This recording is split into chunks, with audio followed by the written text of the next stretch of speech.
Okay. Good morning, everybody. Gary Younger on behalf of Mike Birkenbile, the Deputy Designated Federal Officer. This meeting is now in session under the auspices of the Federal Advisory Committee Act, and looking forward to, don't have Mike's script, but I'm looking forward to actionable advice and good conversation. And let's kick it off. Chris, all yours.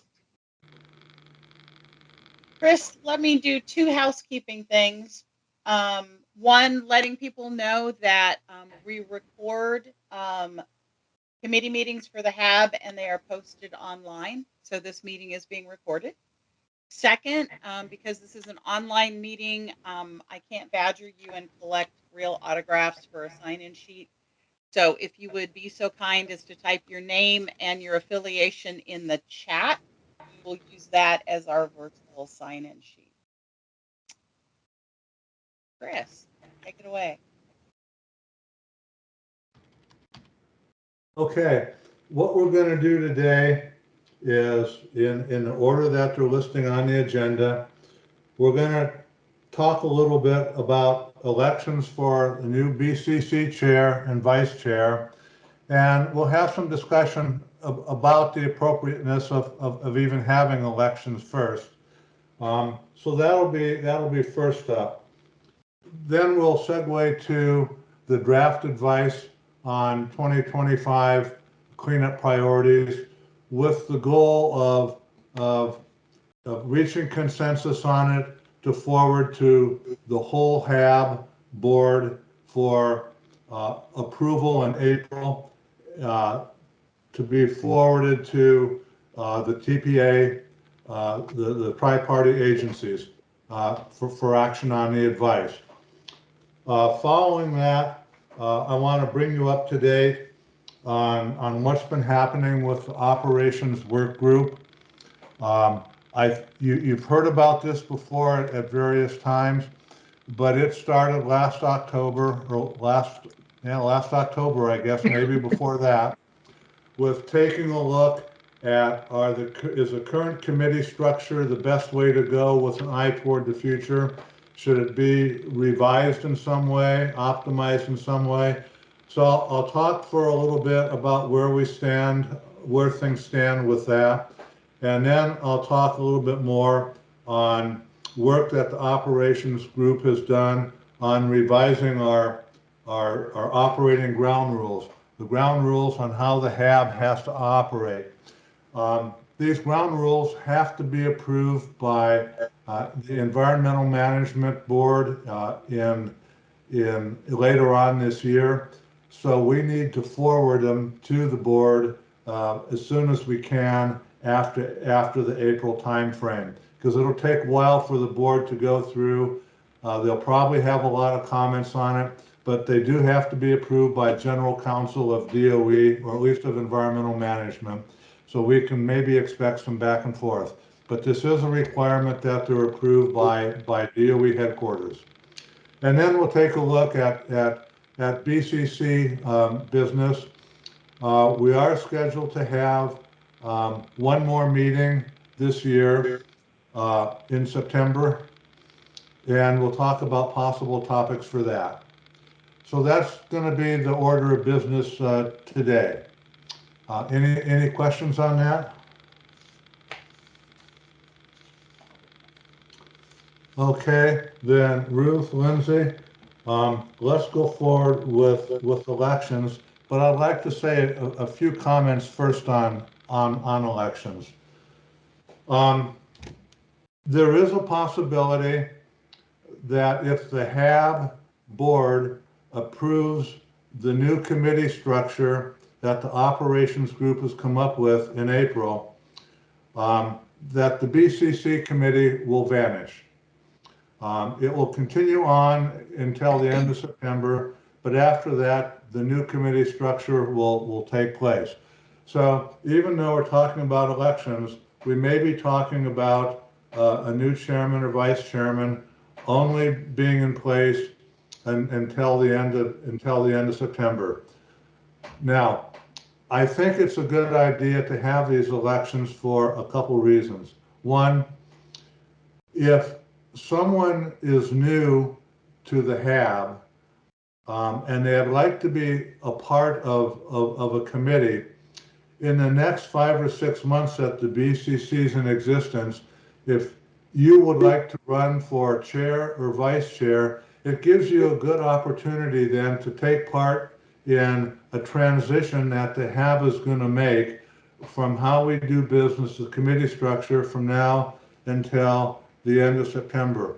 Because you will be a part of the executive issue committee, and you will have a say in what goes on.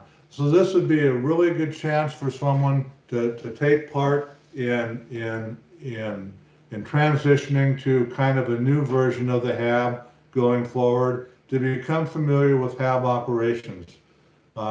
Further, we do have a meeting in September, and if someone wants to be chair or vice chair, it gives you a good opportunity to say, what topics should we discuss? What would we like DOE to present? Do we want DOE to present something? What? So it gives you a chance to take part in that as well. So these are some of the reasons I think it would be good to have elections, and it would be good to have, especially those of you who maybe are new to the HAB or new to being on a committee, to be able to take part and have a role in where the HAB is going from now on. So I just wanted to get that in a little bit, but before we go any further. And I think it's open for it's open for discussion about the appropriateness of elections from everybody that's listening in. Or if you have any thoughts, anything, now's a good time to go forward or bring them up. In essence, the committee is faced with a go, no-go decision for an election. Jeff, Wyatt. I think Chris is doing a fabulous job, and if he could take this committee to the end, that would certainly be something I support. I think there's very, very high probability that we will move to a new committee structure, and this particular committee will be sunset. So I think, Chris, if you could play it out, that would be fantastic. Other thoughts? Anyone? This is Tom. I certainly agree with Jeff's comments. I would encourage our holding the election also, as Chris suggested, and I support Chris following through for the rest of this year. I think it's going to be needed because the committee is still in existence now, and even if we vote in favor of the changes, it will be, as Chris said, until September. So I don't think we want things dropping completely out of the picture that are associated with BCC. Steve. Yeah, I concur with Jeff and Tom, but my only thought is if it hampers Chris from moving into another leadership position based on the new structure, that would be my only concern, because I do think he's got tremendous leadership qualities that I would like to see in some capacity, even if the BBC goes away.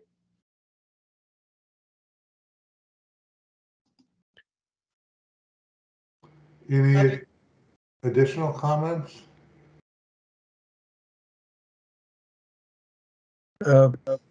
I just typed the B&Q, but let me speak up again if I could. I mentioned to Lacey yesterday that I didn't necessarily think there was a need for a vice chair at this point because of the situation with the new committee structure. But based on, Chris, your comments about bringing some folks in that may not understand yet the structure of the leadership committee, some of the things that the BCC is still doing and why they're important in a cross-cutting fashion. I think I'd reverse what I said yesterday, and in fact, I would encourage, as Chris did, any newer folks that don't fully understand the structure to put their name in the hat, even if it's just for a short ride. At this point, you'll learn a lot in that exposure. Thank you. Lacey, who do we have in nomination right now? So we have Chris. Chris has been Nominated for chair. for chair, and that's the only nomination I've received.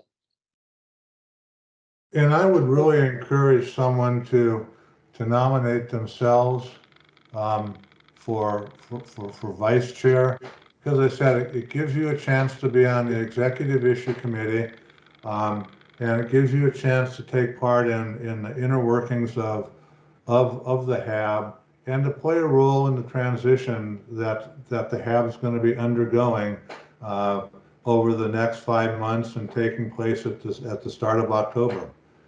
So I think it's a good opportunity for someone, and it won't entail a heck of a lot of time either. Maybe. Right. I have a nomination in queue, so I'm going to go to Sue Coleman and then back to Jeff Wyatt. Sue? I'm just nominating Tim Covis for vice chair.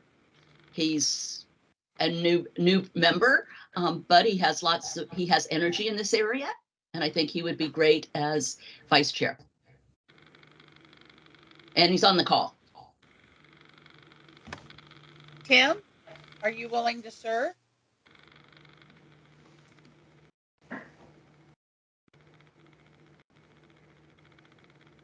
Me or Tim? Uh-oh. Oh, we've got to get Tim off of mute because our lip reading skills aren't up to snuff.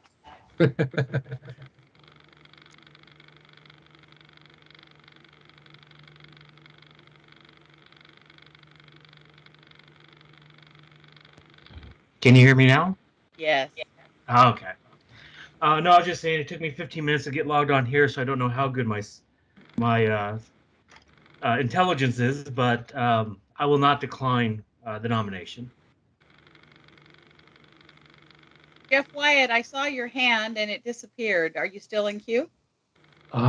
Thank you, Tim. So you saved me making an excuse, so I appreciate you volunteering. I'm happy to serve if that is what the group is willing to take on. Are there other nominations for chair or vice chair?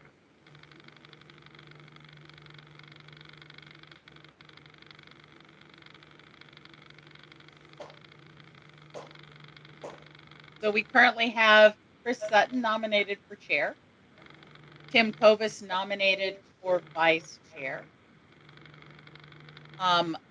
We can do a formal election, although with two unopposed candidates, you also have the option of accepting the slate as is.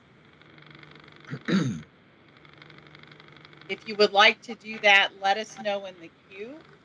If you are willing to accept Chris and Tim as your new leadership. I do need feedback in the queue, so please let us know in chat if that is acceptable to you.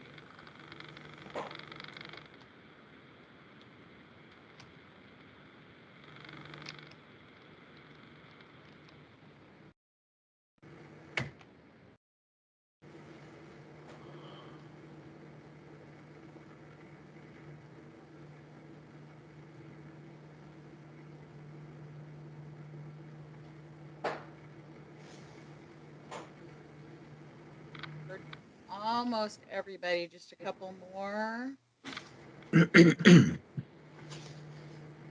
Right, I do not see any objections at all. So I believe you now have Chris and Tim as your leadership, at least through the end of the fiscal year, depending on what the board decides in April. Congratulations.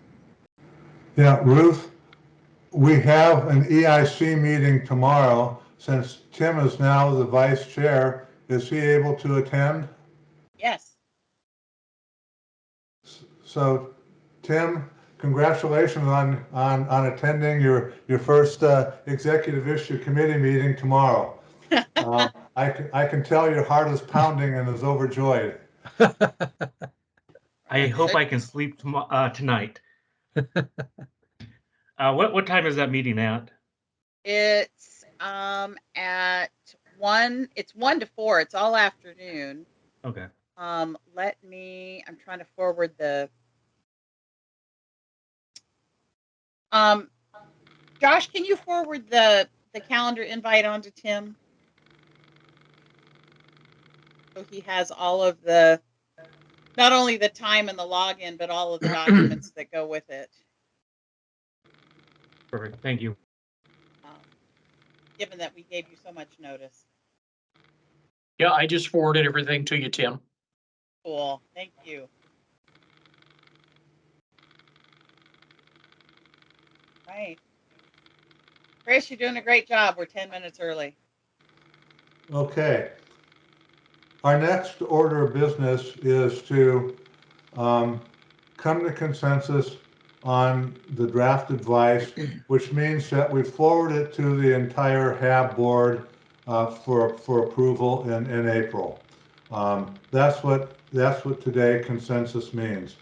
Now, everybody on the BCC and on the IM team should have a copy of a cleaned up version of the advice and properly formatted by Josh. The entries in the table have well, the entire IM team approved sending it forward to the BCC with a cleaned up version and properly formatted. There are a few things that are highlighted in yellow that I want to address first, and then we can look at the entire draft advice. But these are things that either are new since the last IM team meeting, one, or that we never came to grips with because we ran out of time at the IM team meeting on March 23rd. So what I'd like to do is quickly go through the highlighted yellow items, and then we can segue back to the draft advice as a whole. And the first one is in the advice summary on the bulleted list. It turns out that we forgot to have a bullet for one of the items in the table. And the item in the table, item in the table was, let me look it up here real quickly, was in the accelerated cleanup AC-C to begin remediation of waste sites, 200 CW5 PW136 remedial activity consistent with their remedial action work plans. We just forgot to have a bullet item for that in the summary, so I stuck it in. If this is okay with everybody, then we can unshade it and move on. Do you want to look at the summary words or the words in the table, Chris? Well, the words in the table, we'll get there. This is just a summary words of what it says in the table.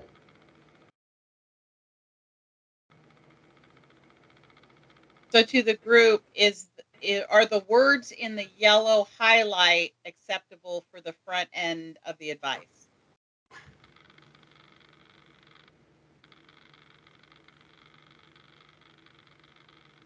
I think they are, as well as Chris. Okay. Seeing a couple of yeses in chat.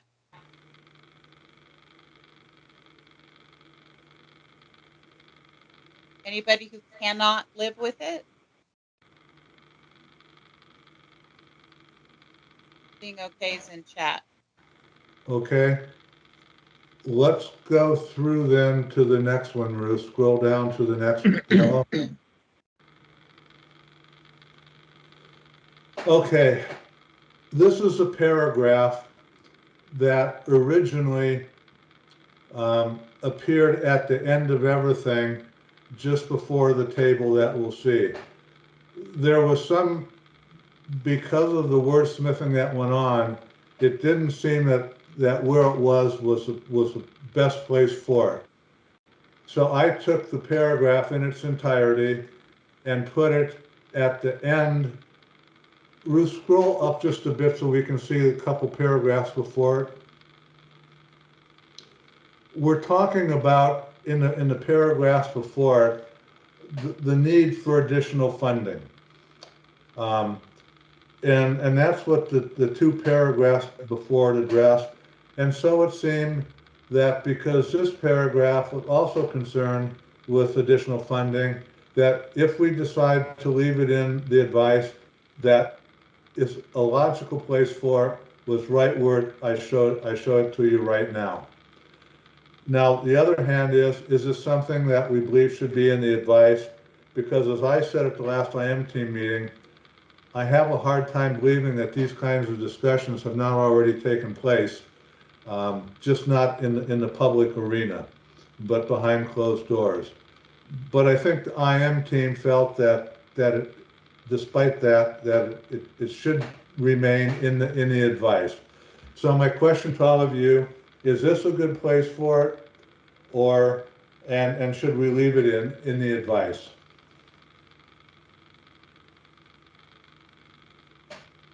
The two questions. There's two questions. Should it be a part of the advice? And two, if so, is this the right place?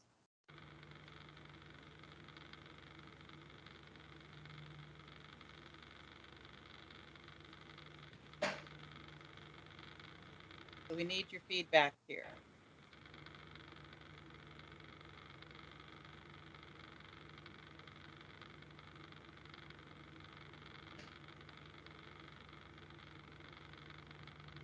Yeah. Hey, I think it works really well here. It ties to the two paragraphs above. It's related to funding, and I think it works really well. So I would keep it, and I would leave it where it is. Thank you. That's the sentiment for another 5 or 6 people here in the chat as well.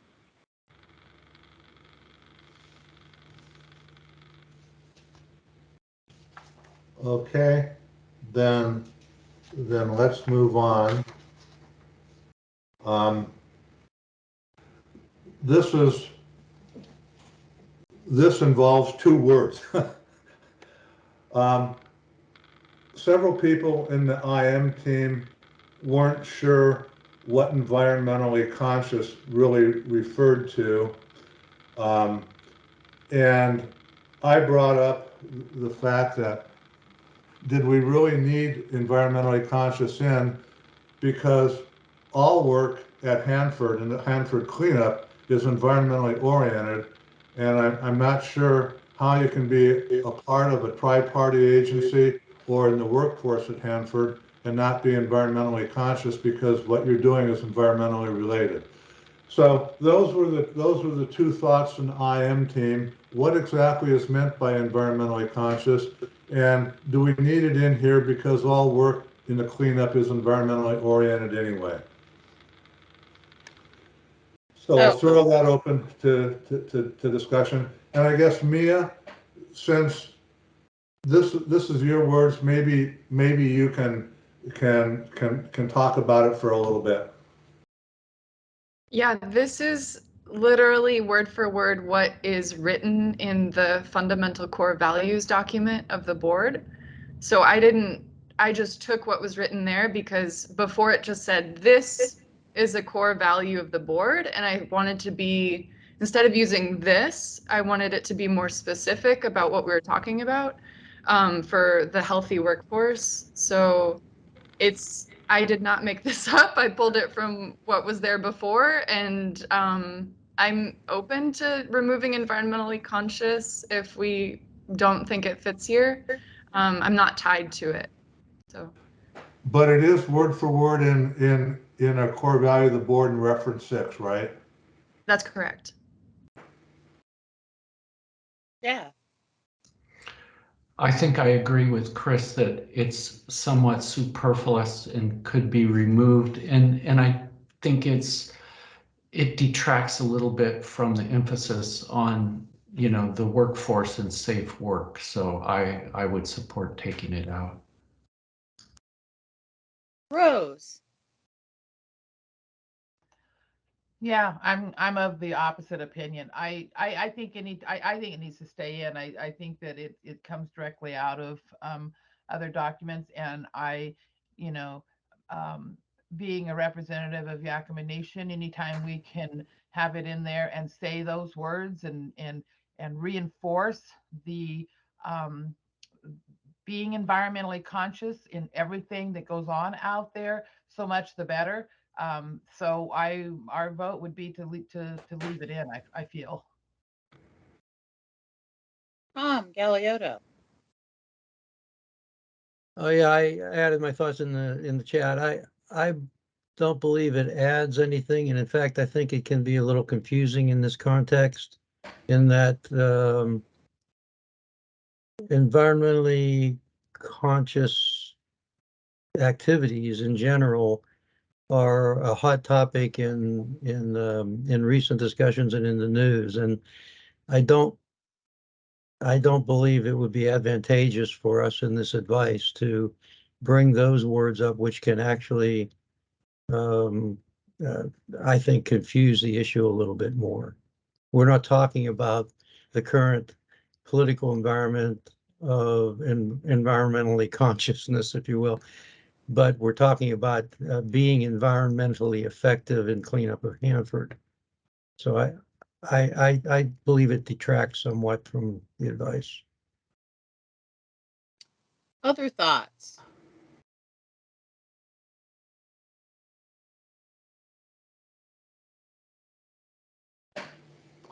I guess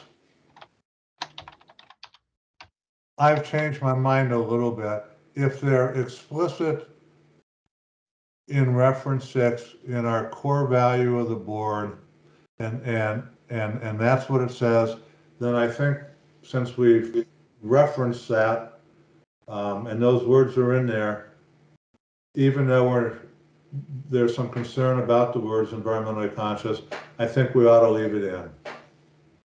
I didn't realize that those were the words for word in our in the core value. I didn't look it up.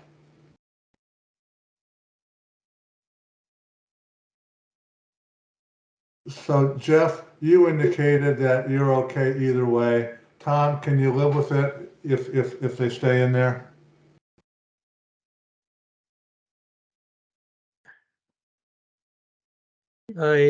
Yeah, I'm not going to prevent this from going forward. I guess I can. Okay. Can anybody not live with it, those two words going forward? Tom, we'll put you in charge of when we look at our core values. We'll put you in charge of that one, altering the wording for that one.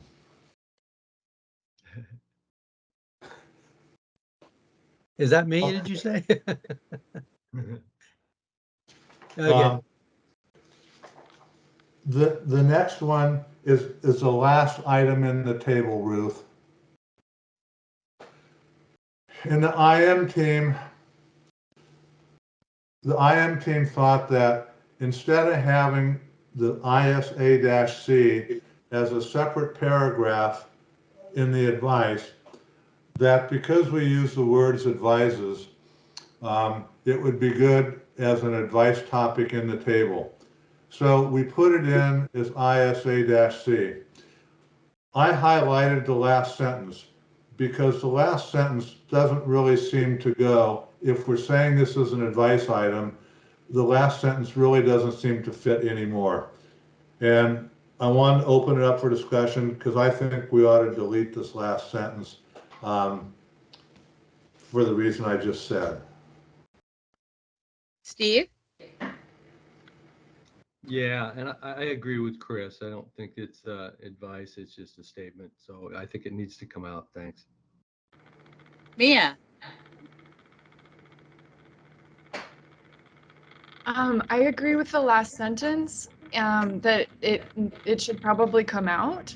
The other thing I wanted to mention is that I didn't notice this advice point in the bulleted list above, and so I think that needs to be added to the beginning of the document if it's going to be included. And then the other thing I noticed is that this one doesn't have a title, like the bolded, like the one above it says Hanford Funding Support. And so I think we'd want it, all of the other advice points have kind of a shortened title header. And I think we would want to add something in for this one. But I agree that the highlighted sentence, I don't think is necessary. Yeah, Mia, your point about the not being included in the bulleted list is correct. And I waffled back and forth on that in the cleanup process of this, because almost everything in the bulleted list deals specifically with a cleanup item. And this, it seemed a little out of place as a bullet, as a bullet. I'm not adverse to putting it in. It seemed a little out of place to me, given what all the other bulleted items addressed. And I can go with it either way. But like funding support is in the list and it's not necessarily cleanup, it's funding cleanup. Yeah. So I noticed it as trying to be consistent with the list and then the table and all of that.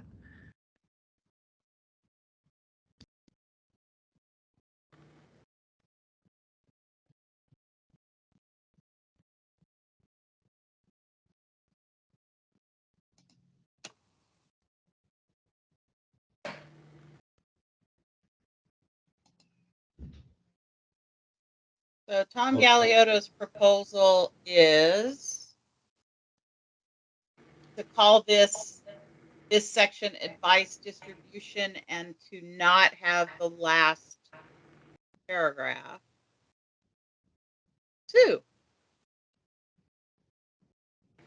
I have a question. Everything else is related, as Chris says, is related directly to cleanup priorities and is related to the cleanup priorities. ISAC is related to the letter, to the advice. Should this just be in the cover letter, or up in the front? Is this truly a funding priority? Because we're just telling them what to do with this advice.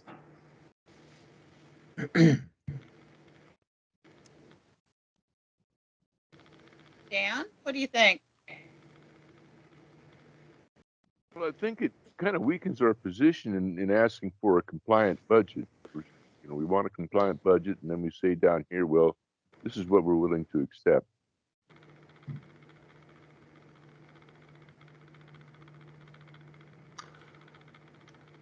So Dan, are you saying that you'd like to leave it where it is?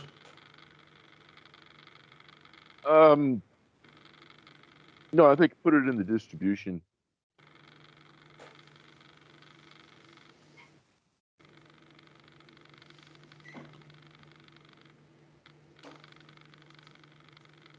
So we've got two options that have been proposed. We have the option of leaving it as ISCA-C, with advice distribution being the header and just a single sentence. We have the other proposal would be to pull it out of the table and put it in the body of the letter. What's your preference?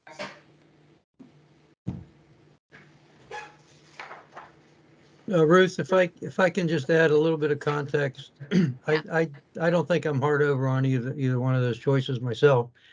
The reason I believe, Chris, you can correct me if this is different than your understanding, that we put it into the table here is because we're expecting and requesting DOE to respond to the specific tabular items in their response to us from this advice.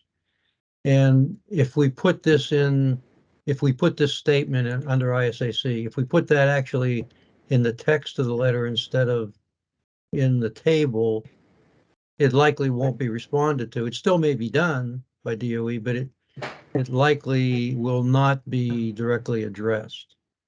So I think the IM team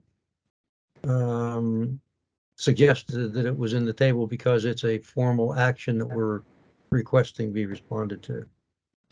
But like I said, I can see where it may not directly fit with the other types of items in the table. Steve, what do you think? Yeah, actually, just following suit with Tom, I think it's most important to be where it's not going to be lost. And I think for Tom's reasons, to having them address it is probably greater chance of it being here. So putting it up in the letter might, even though it could be addressed and maybe not lost, I just want to make it stand out because it is a pretty important element.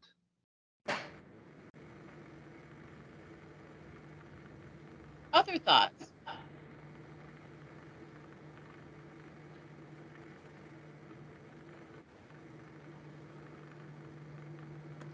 Okay, so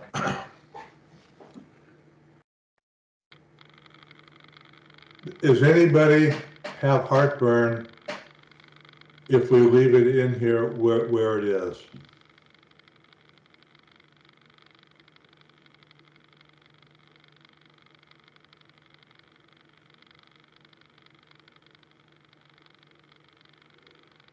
Okay, now to get back to what Mia said, if we leave it in here, should we add a bullet to the bulleted summary?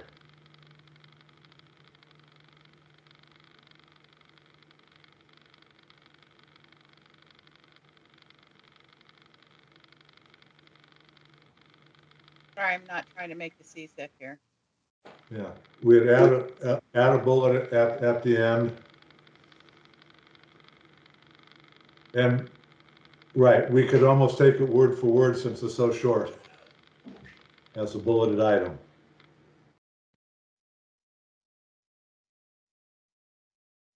Yep.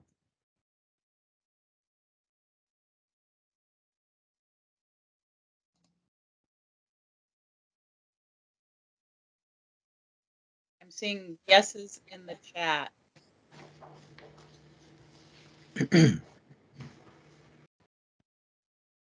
Okay, let's leave it where it is then, and we'll have this bulleted item. Let's go to the last highlighted yellow, which is in the references.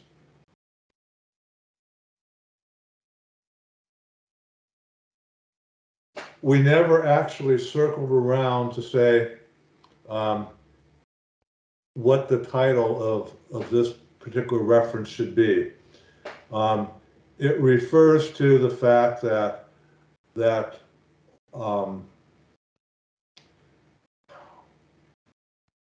I forget the organization, Tom. TriDeck. Yeah, TriDeck wrote a letter to Susan Coleman, and that letter had appended to it 4 or 5 additional letters from various entities to various places in DOE headquarters or to President Biden, requesting increased funding for Hanford cleanup activities. The TriDeck letter and the attachments made it into the administrative record, and this link gets you there. But in the discussion in the cleanup, TriDeck isn't mentioned, and so I just took the text, these are actually the first 6 or 7 words in the text below as a title. But we never circle around to say, is this what we really want to say or not?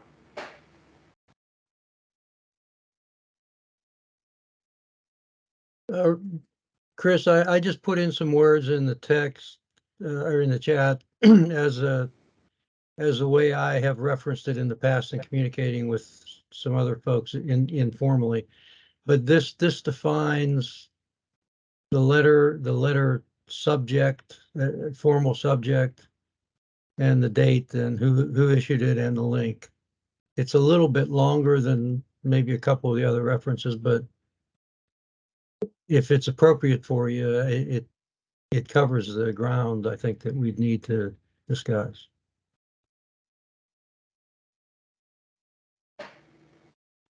Does anybody have alternative words or have concerns with what Tom Galeotto wrote? He wrote, transmittal of community letters supporting adequate Hanford funding dated February 24th, 2023. I just have a question. Were these letters any form of public comment? And if so, should we use that word because it's kind of legalistic? Jeff, I'm not sure I understand. What do you mean by were they public comment? Were they part of a formal public comment period? Well, no, they weren't. In fact, if you in this reference letter, you'll see that those 5 letters, which are enclosed and referred to, range from dates like I think it was August, a couple were in December, a couple of them were in March or February or March. It was a wide span of time over the last year, and they were done independently of any formal comment period that they were addressing. Okay, thanks. This looks good then. And I think, Jeff, we've tried to make clear in the text of the advice below that these letters were not on behalf of the HAB, nor at the request of the HAB, and were independent of HAB processes. And we've tried to stress that in the text below, so there's no mistaking any potential conflict of interest in those letters or that they speak for the HAB. Okay, thanks. Okay. Is anybody not good with the text that's just been written in here?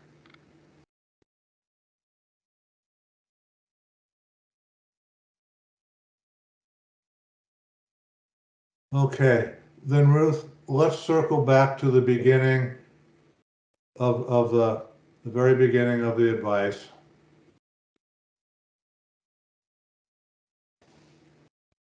And everybody's had a chance to look at it, at least on the BCC committee and on the IM team.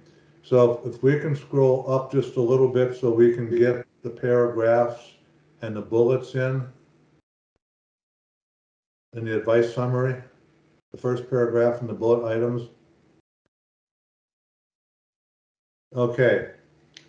Any concerns with that first paragraph or the bullet items?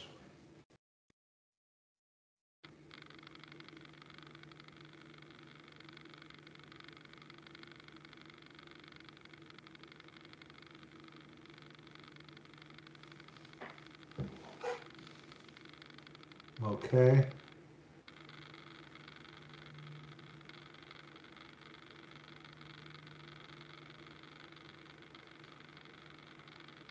Then let's go down a little bit to the next several paragraphs. Now we start the background.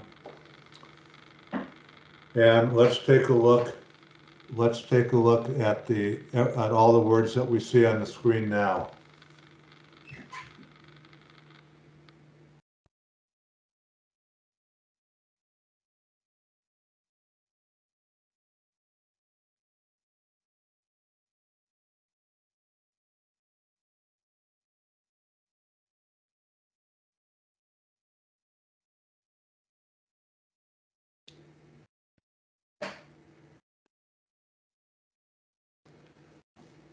Are there any comments or concerns about the text that we see on the screen now?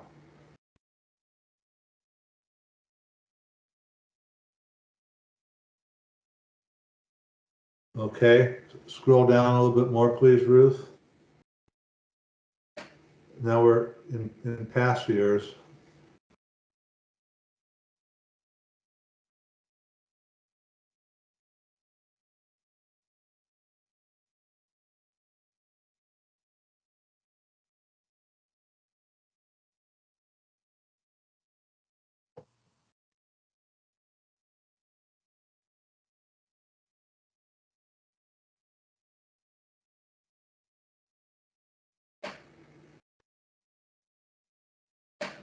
Okay. Chris, one suggestion on that first paragraph there in past years. It talks about discontinuing identifying important items. Well, to discontinue the numerous activities are recognize that numerous activities are important and not specifically indicated. In the last sentence there, to follow that discussion, the TPA agency should prioritize important activities. Maybe to make it clear, I don't know if it makes it clear. It sounds better to me to say important. The TPA agency should prioritize these other important activities. Because we're trying to draw a distinction between what we report as critical and what other items are that we also feel are important to the cleanup effort.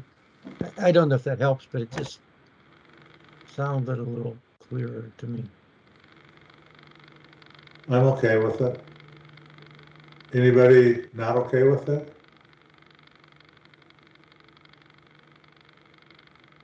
Okay, let's move down. Okay.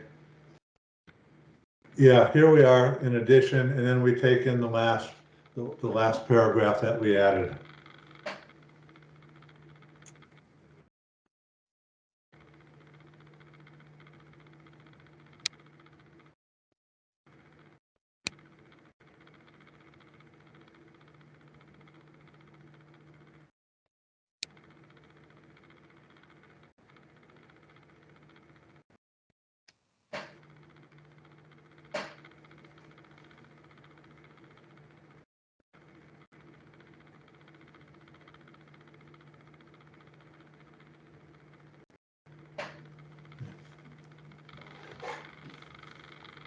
Any concerns, suggestions, or comments about these three paragraphs?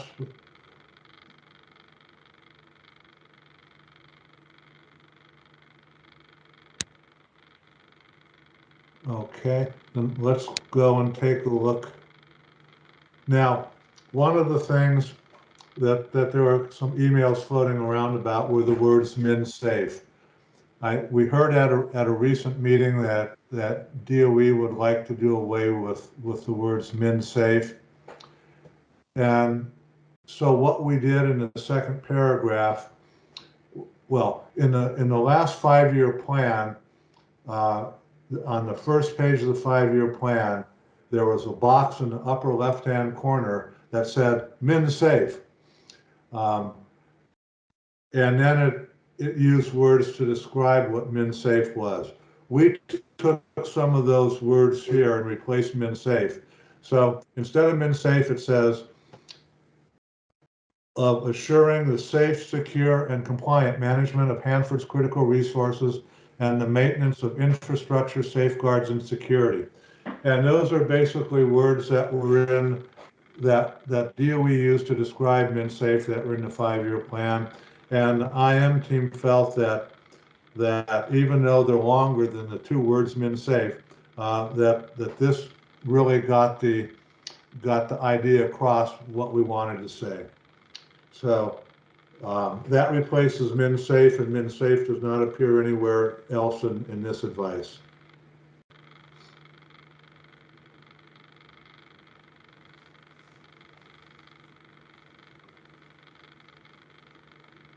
And then we've left in the words environmentally conscious, and we've tried to stress here safety in a couple sentences. DOE spends a lot of money that isn't explicit in the 5-year plan on safety at the Hanford site. It's a core value of DOE and the contractors hired by DOE.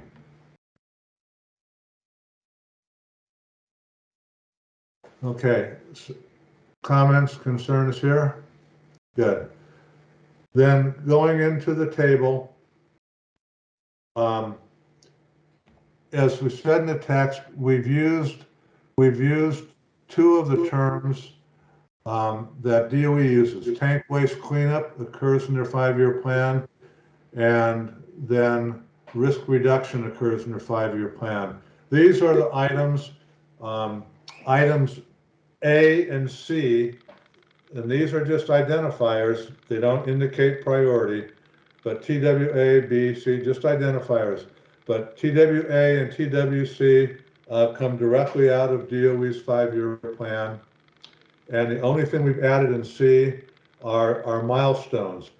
So Tom, per your comments, we put in pre-treatment, and then the milestone that's listed after it is the pre-treatment milestones, hot startup, and the milestone listed after it is a hot startup milestone, and initial plant operations, and the milestone listed after it is for initial plant operations. So the milestones and pre-treatment, hot startup, plant ops are all consistent now. Item B, we had an advice topic last year coming out of the Tank Waste Committee about the need to implement a leak detection, characterization, migration, cleanup, and communication plan. DOE and Ecology in a series of meetings agreed on a number of items on how to handle leaking tanks. And one of the things they agreed on was by August 25th of this year to come up with this plan, a leak detection characterization plan. So we're saying, let's implement the plan then, make sure it's implemented in 2025. And if the plan addresses abatement technologies, then we want you to implement those if whatever is listed in that plan that's being developed. Similarly, if the plan says initiate retrieval activities for SSTs noticeably leaking, then we want you to implement that too. But the plan hasn't been written yet. Presumably it's under development. So we just want it implemented.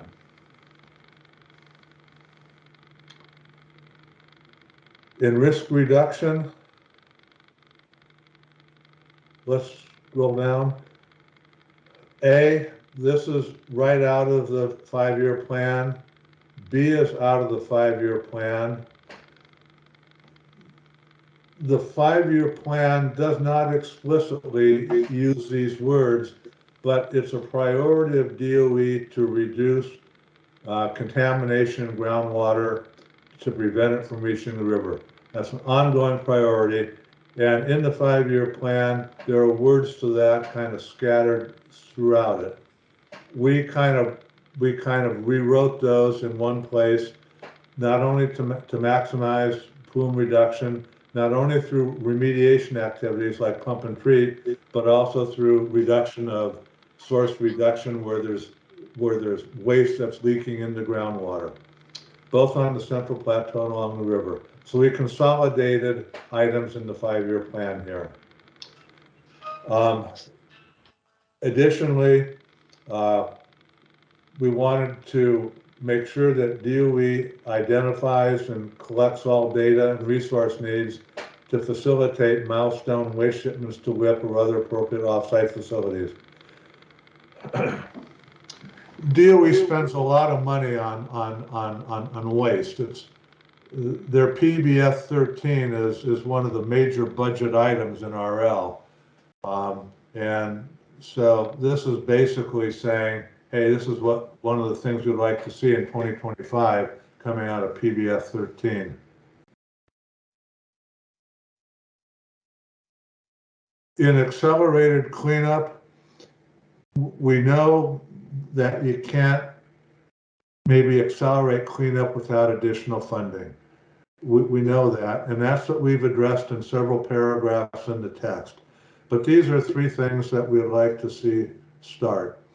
In A, there's a number of waste pits on the Central Plateau that have been moved out indefinitely by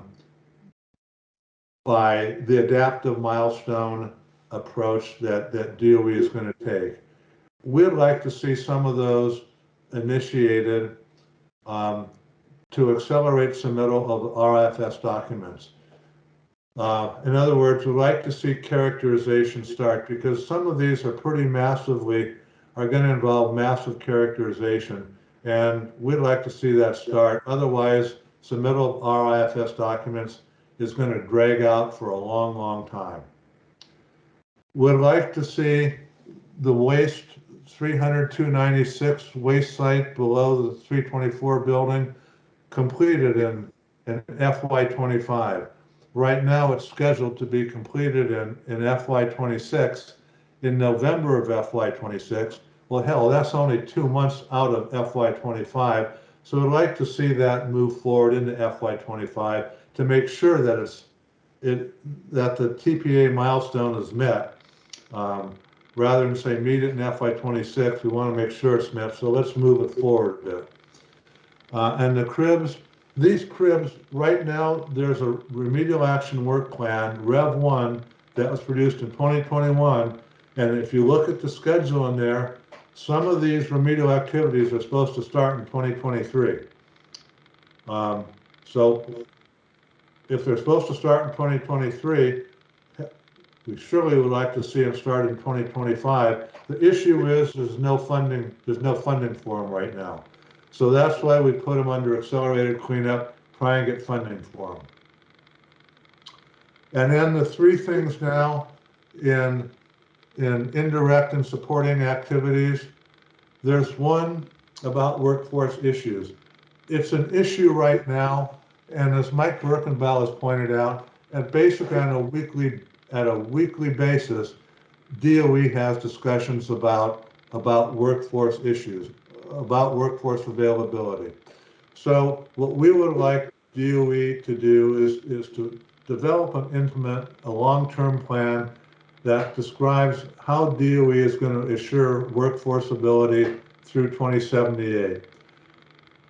Our concern is not so much this year, next year, the year after, but the long-term availability of workforce, because cleanup is going to take a long time here. We want to make sure that the workforce is there to support it. So let's develop a plan that describes how. Funding support. The life cycle report that was produced in 2022, February last year, indicates that it's going to take much more than our current appropriations if we want to get done in 2028. But what the life cycle report really doesn't do is what if we only get flat funding? Because of all the budget priorities that this country has, what if DOE only gets flat funding or approximately flat funding going forward?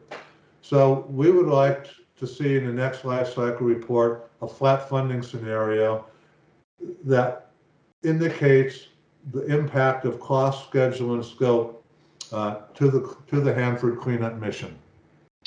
And then the last one is what we've just talked about already.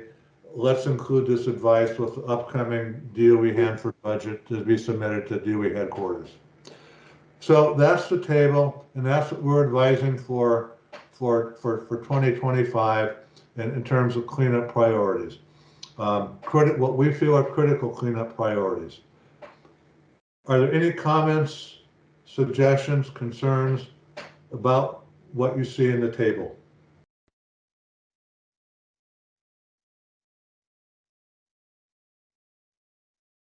Anyone?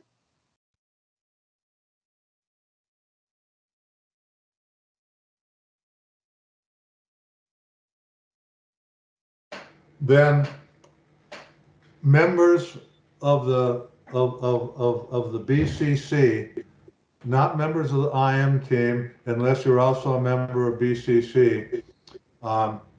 Do we have consensus from the members of BCC to move this forward to the HAB for approval in the April timeframe when the HAB's next meeting is? And I look at who's online now that's a member of the BCC, and that's myself, Dan Solitz, Tom Galeotto, Steve Anderson, Jeff Wyatt, and Tim Covis, and Jessica. Is there anybody that's a member of the BCC that I just missed? Tom, and I see you have one additional comment. Yes, thanks, Chris. So sorry to interrupt you there. I get the feeling you're ready to ask for approval, but there is an issue regarding the distribution list that I wanted to bring up. Is this the right time to do that? Yes. Okay, if we can move down to that, Ruth, there. We normally don't talk much about this until the HAB meeting, I think, Ruth, but I wanted to highlight a couple things. One was there was a mention that in one of the emails that I saw recently that we don't know who the EM2 contact is, and I guess we'll have to get that from DOE. So we'll probably need that, Gary. But the other comment is a question really to Ruth. On these distributions, the CC distributions basically on this list, do they receive it by email only? They don't get it through U.S. Postal Service, right? They get an electronic copy through email. Is that right? I believe so. Josh, we're doing an email, right? Not hard copy? That's how we've done it so far, yes. Okay. The reason I ask is I do have one suggestion to add that's typically not on this standard list, and that is coming from a meeting that several of us from the HAB recently had with the vice chair of the Defense Nuclear Facility Safety Board. And his name was Thomas Summers. And several of us met with him from the HAB as just an information sharing of thoughts, kind of discussion back on March 9th, I believe it was. And in talking with one of our site reps from the DNFSB, we thought that it might be a good idea to add a I have to get the acronym in my head right yet, DNFSB here, and that person, according to this site rep, would be him. His name is I can put it in the chat. It's hold on a sec. It's Patriac Fox, Patraic Fox is his name, and he is a Hanford site resident inspector. He's one of them, but he seems to be one of the most experienced or high-level ones here on site to me from that discussion. Did I spell it right? Let's see. I'll look at it. I'm looking for a separate topic. Patraic Fox. AIC. Yeah, AIC Fox.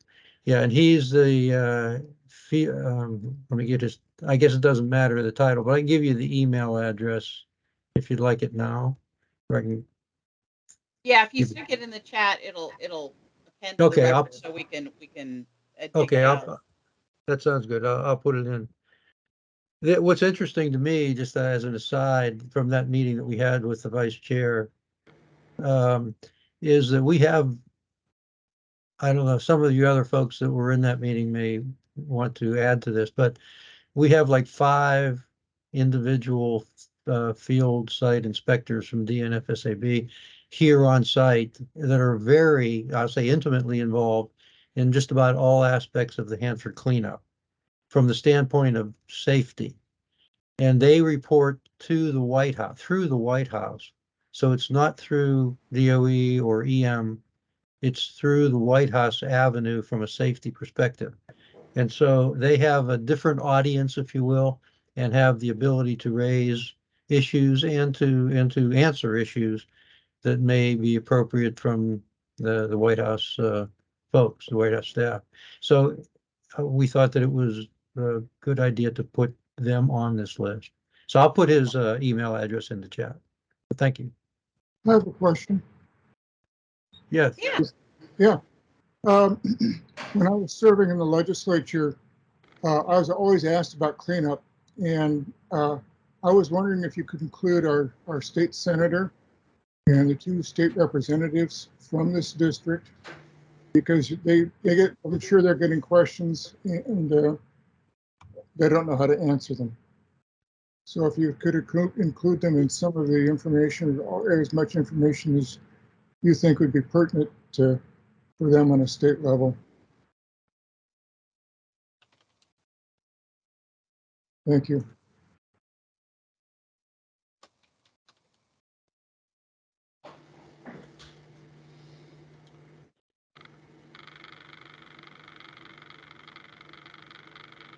Okay, I'm making this a little cryptic. We'll have to Okay. make sure we look them up. They're from different cities, but Oh, one okay. even lives in Pasco. But yeah, that would be appreciated. At least for me, that would be appreciated. Thank you.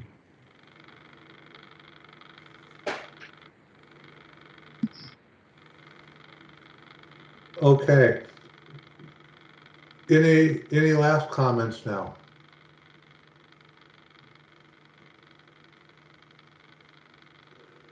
So let's get back.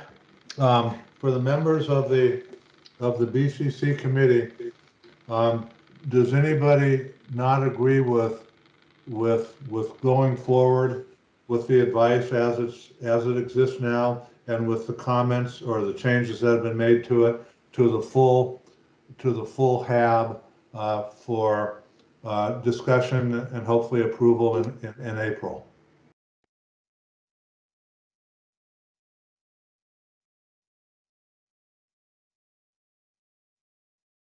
I'm seeing some agreement in chat. Others? I agree. I agree. I agree. I agree. Right, that's right. Very good, everybody. Thanks, Chris. Agreed. Well, for everybody who's contributed to this, I thank you very much. It's actually taken a lot more effort than I think past cleanup advices have, and I do appreciate your input, and I think the advice is a lot better for all that input that we've received. So thank you again. And thank you, Chris, for all of your hard work and stick-to-itiveness on this for us all. Yeah.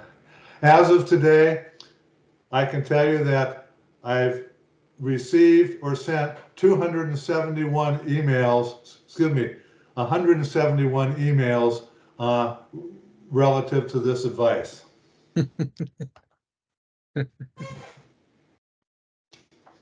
Wow. Okay. Ruth, can we take a few minute break now? I think we're doing well on time.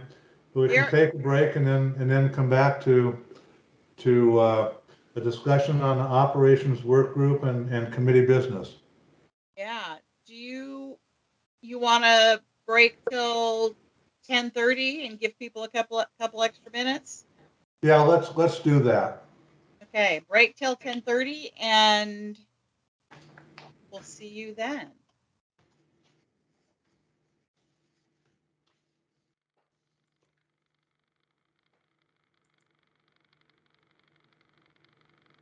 Chris, let's do it. Okay.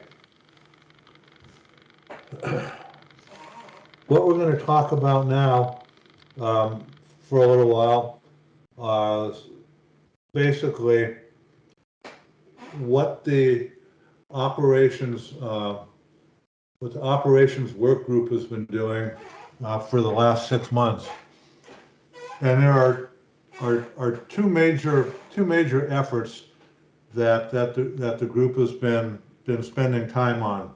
One is committee optimization, taking a look at committees, and the other is revising our operating ground rules. Now I'll talk about committee optimization first. Ruth or Josh, could you put on the screen the document that shows the new names of the committees and their scope? Okay. Oh, that print Now, is way too. yeah, that's it.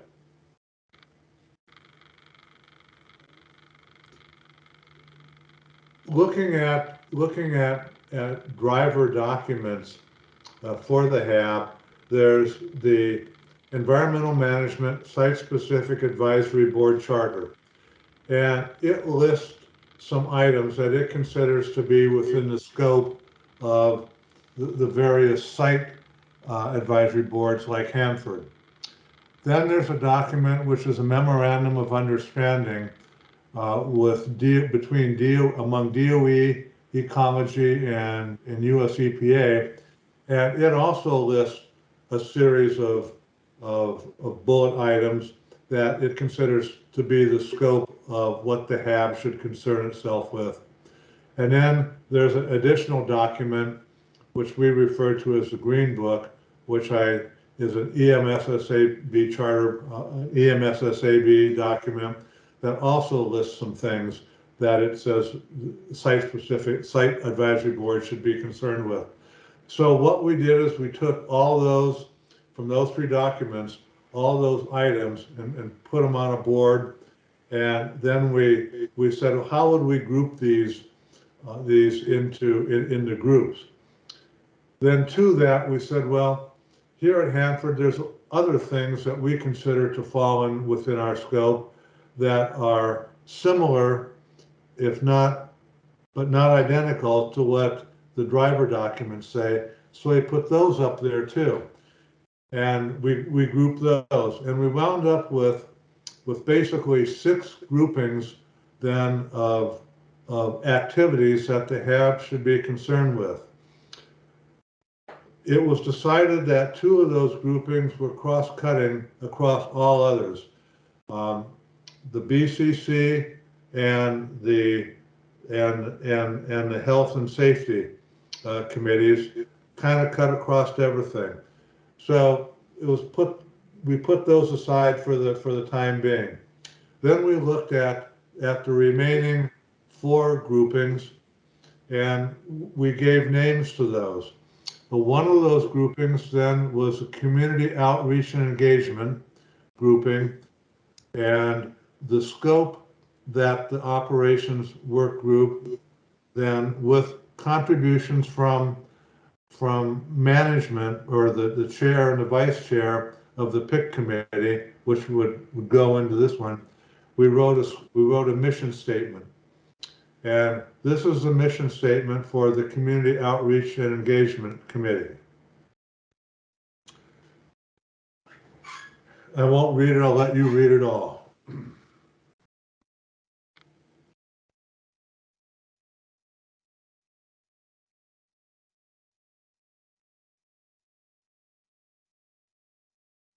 Then there was a second large grouping of scope items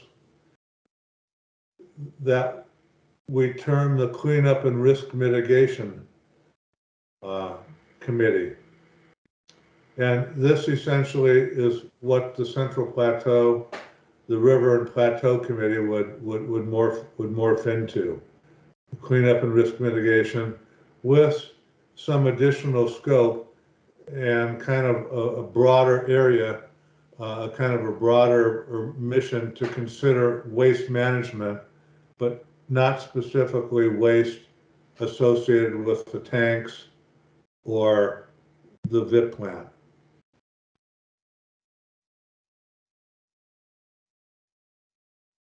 Then there was a land use, infrastructure, and disposal committee. A little bit of overlap with waste with the committee above it, CARM committee. But this one is basically future land use and long-term stewardship. And when you talk about actual disposal of waste, as opposed to a lot of the activities that go on site before you actually dispose of it, ship it off and dispose of it somewhere, that could be kind of a long-term process as well. So it seemed to fit in well with future land use and long-term stewardship. And then the tank waste committee then fits into the tank waste status and treatment with the mission there. Now, with regard to the BCC and the HSEP, Health, Safety, and Environmental, it was felt that, and let's use BCC as an example, and let's use, for example, cleanup priorities for FY 2026. Okay, what's going to happen a year from now? How would those be handled? Who would those handle it? And there are several ways. That this could be done. One of them is the Executive Steering Committee, which is the EIC now. It could recommend an IM team be formed to handle that, and it could ask for volunteers for the IM team lead, or it could even appoint an IM team lead. But one of the ways this would be handled would be through the IM team process at the recommendation of the Executive Steering Committee. Alternatively, depending upon, say, what DOE's next 5-year plan is, one of these other committees, the Tank Waste, the CARM, other committee, they could recommend forming an IM team as a subset of that, with the leader of the IM team, and so on. So the idea is that there would still be an IM team formed. The lead of the IM team would be formed. It would report up through one of these existing committees for formal consensus before the advice would go before the full board. And anything else that might fall under the realm of BCC now, for example, in 2025, when the next life cycle report comes out, if there's an advice that would seem to be related to that, the same process would occur. One of these committees could recommend forming an IM team to investigate that next 5-year plan, see whether an advice is needed, or to report back to the whole board as a whole. And the same thing would happen with a health and safety. If there's an issue that came up that seemed to be cross-cutting, then an IM team could be formed for the health and safety under one of these committees or at the behest of the Executive Steering Committee. Susan Coleman, if you're still on, did I get that right? You're good, Chris. Okay. Now, at the EIC meeting tomorrow, this is going to be one of the topics, because the EIC has not approved forwarding this to the whole HAB for consensus approval yet. EIC will look at this, say, is this what we really want to approve to go forward, recommend going forward to the HAB board for consensus approval, or are we going to tweak this or revise this some more or whatever? So this will be one of the topics to be evaluated at the EIC meeting tomorrow. But this is where things stand right now. These are the names that the operations group has come up with. That doesn't mean they're cut in stone. nor does it mean that the mission statements here are cut in stone, but it's what's going to be forwarded to EIC and possibly then forwarded to the board. So there are opportunities for everybody to have additional input in this. I should mention that this was also a topic of a committee of the whole. And the committee of the whole had input into saying, yes, these groupings make sense. And the committee of the whole had some tentative names and some tentative scope statements. The operations work group refined the names and refined the scope statements. But the committee of the whole, with a number of people not involved in the operations work group, has also had input into this. So I should mention that. But this will go forward to the whole HAB at some point. And there is a possibility that the HAB will not provide consensus approval for it, but it's not likely that probably that will happen. Any comments or any discussion? Anybody want to say anything about this? I've got Dan and Sue in queue. Dan? Yes, thank you. You guys have done a tremendous amount of work. I'm just a little concerned about one thing, and maybe it'll be handled like the budget issue would be handled, and that's from time to time contracts come up, and the HAB should be taking a look at those contracts, and perhaps they fall into the areas of the new committees. But I think I'd like it explicitly stated that these other committees will deal with contract issues in their area, in their realm. Thank you. Yeah, and if things like budget or life cycle scope, if they impact really one of these committees, and I think going forward, we're likely to see a lot of impact is probably on the new name for the Tank Waste Committee. I think that's where there's going to be an awful lot of impact from budget, appropriations,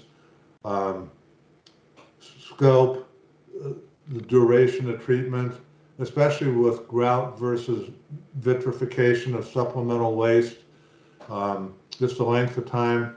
I think that's where a lot of the impact is going to be. And so it might be that anything related to the budget or life cycle might be logical for the tank, for this committee, the TWST committee, to have a hand in formulating an IM team, or multiple IM teams, depending upon what the issues are.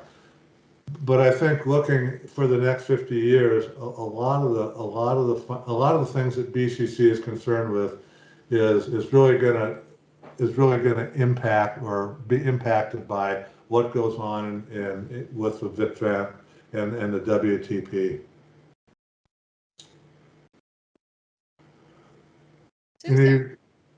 Any other comments?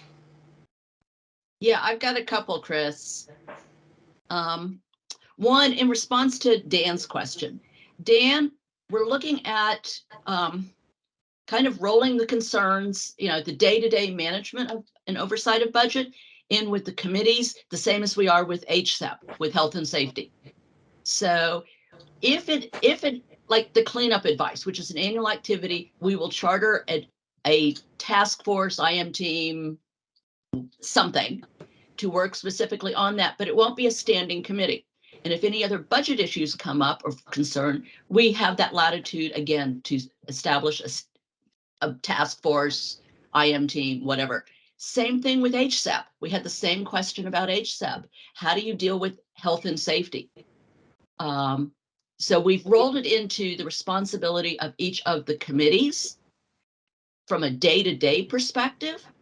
And then we will deal with it if it needs something more focused. Jeff, your question about evaluate.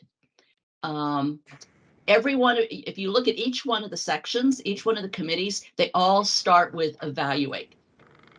The language is consistent. We kind of copied and pasted a lot. And the purpose is your first step is to evaluate whether you have a problem.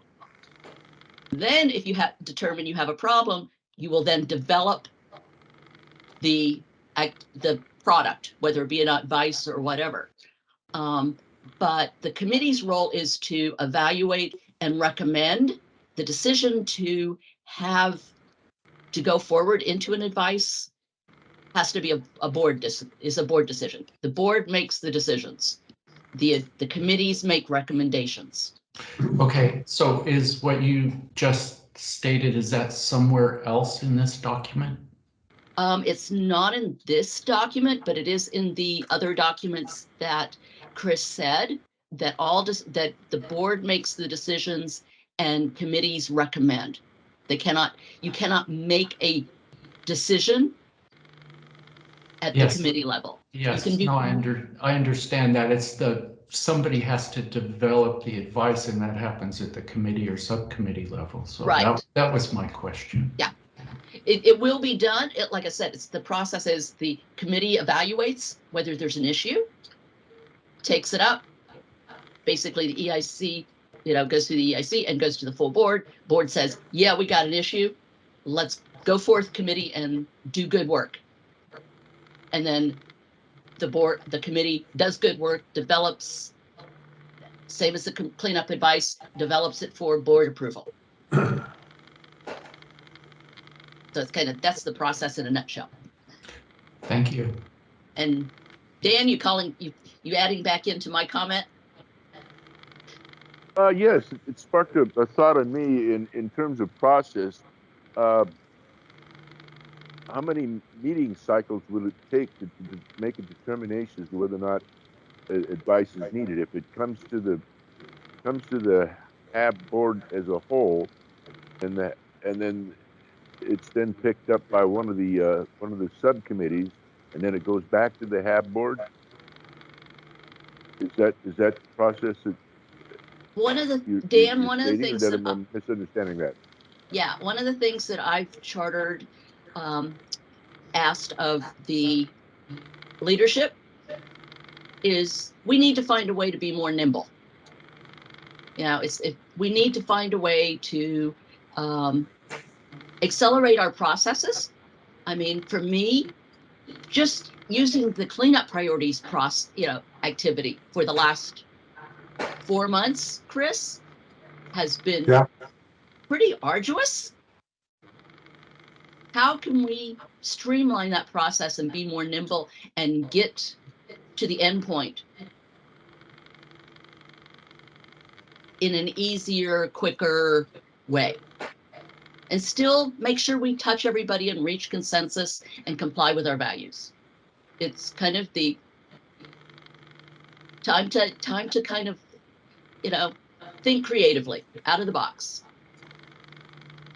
We can be nimble, but transparency and consensus almost by nature is time consuming.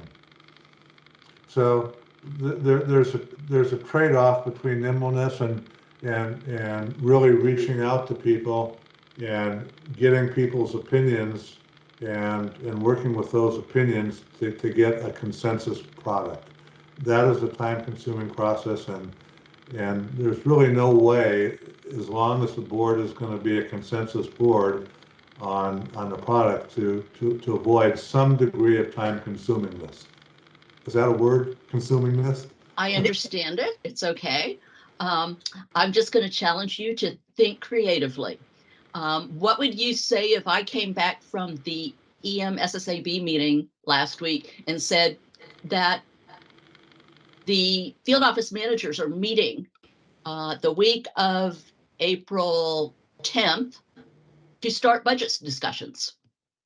And then the reality hits you that, well, we won't even approve it until the following week, our advice.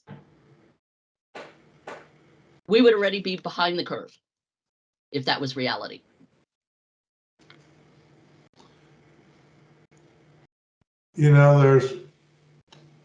As I go on with this discussion, not about this, there's something else which is kind of in the works too. Well, hell, I'll mention it right now. The document that the operations work group has really been concerned with, and which I'll talk about in just a second, is a requirements document. It's a thou shalt document. Yes.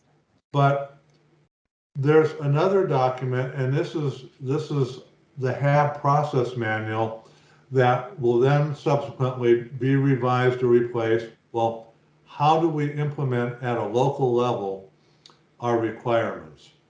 And that's still that document, or how we replace the HAB process manual with something else as to how do we implement requirements. That's where a lot of these questions will have to be addressed. Yes. That document doesn't necessarily have to be approved by Washington because it's local. It won't be a requirements document. It'll be a how-to document, not a thou shalt document. Correct. And the original plan for the ops work group was to do that first and then do the OGR. But headquarters wanting the OGR done first kind of caused a flip-flop. So, For so anybody for that hasn't been following the OGR, the operations working group. So the translation of the acronyms for our new folks, OGR is operating ground rules. That's the requirements document that headquarters has requested be updated and approved. I've got Steve and Tom and Q. Okay. Yeah, I guess along the lines of what Dan's concerns that he addresses, we don't want to slow down. Hopefully, we're trying to streamline the structure of our advice coming out. And I do see, as Chris mentioned, that the tank waste group is going to be kind of an all-encompassing, a little bit larger, but hopefully we're able to create IM teams that are a bit more specific and don't take too long to set up. But that was my only comment related to if this is truly going to be a little bit easier to manage in terms of streamline.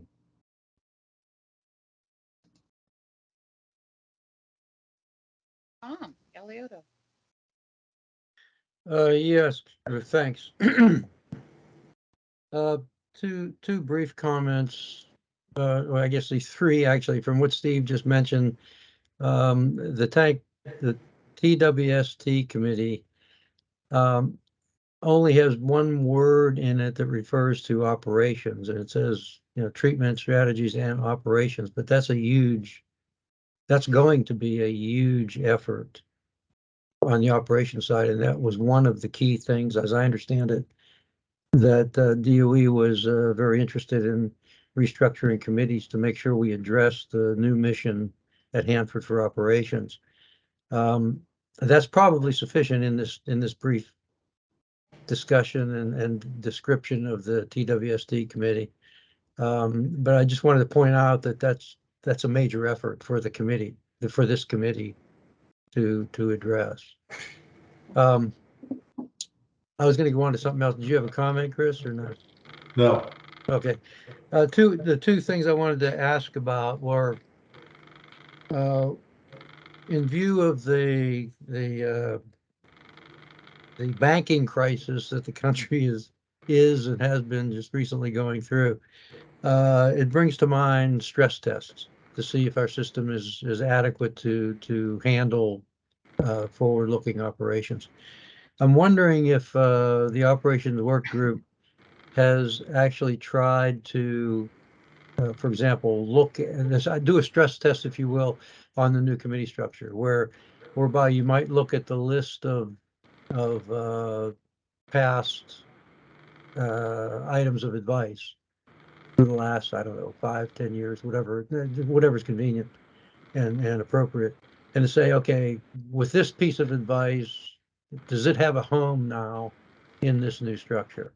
Or is there something odd or different or strange that may want us to rethink maybe a little bit of the definitions of the group?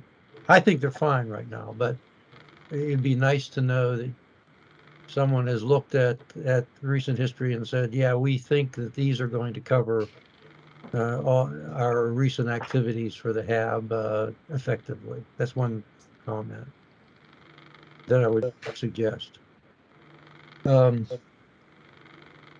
The second one is, really more geared to the Executive Steering Committee, formerly the EIC.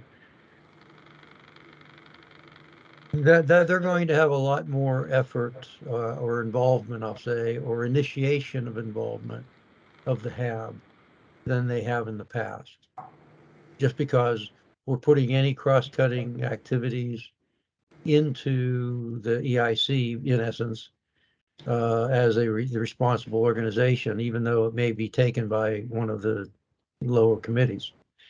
And incumbent on the EIC in that case will be to be well aware of the planning and the timing to initiate each one of those activities. For example, on the annual cleanup budget, as we know, that the IM team needs to be set up, at least begin to be set up in December of each year in order to get something to DOE in the spring of the following year.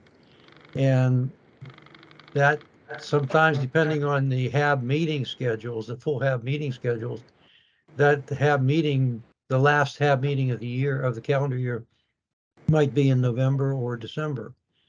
The EIC has to have heads up to know that that's a topic that needs a timely addressing to initiate. So just as a cautionary comment, that timing of upcoming cross-cutting issues by the EIC needs to be on your agenda almost every time. But just a comment. Thank you. Chris. Right. Tom, let me address your first comment, and then maybe Susan might want to address your second on the Executive Steering Committee. The answer is no, we didn't do a stress test. The operations work group deliberately was more looking forward than looking in the past. And so our major concerns were what is likely to come up in the future and how will we handle them. So we didn't look back in the past really and say, well, how would we have handled this, in the past with these new committees. So we're more looking forward than looking backward. Okay.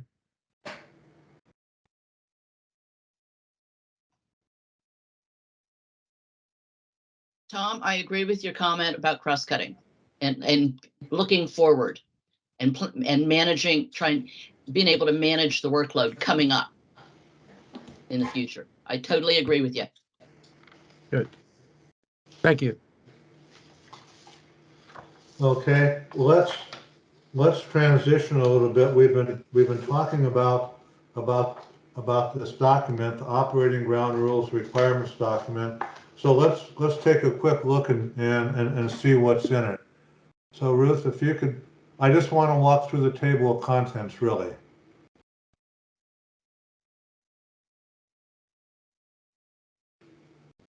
Yes. So we now have this nice blue cover, temporarily at least. And these are the things that are in the document.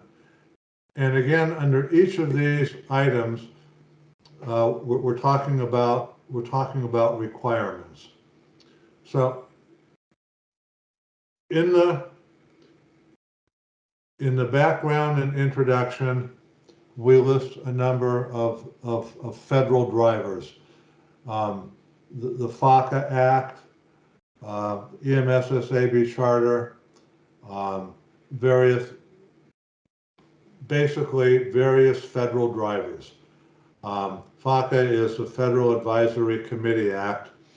So those are the things that appear in the introduction. For roles and responsibilities,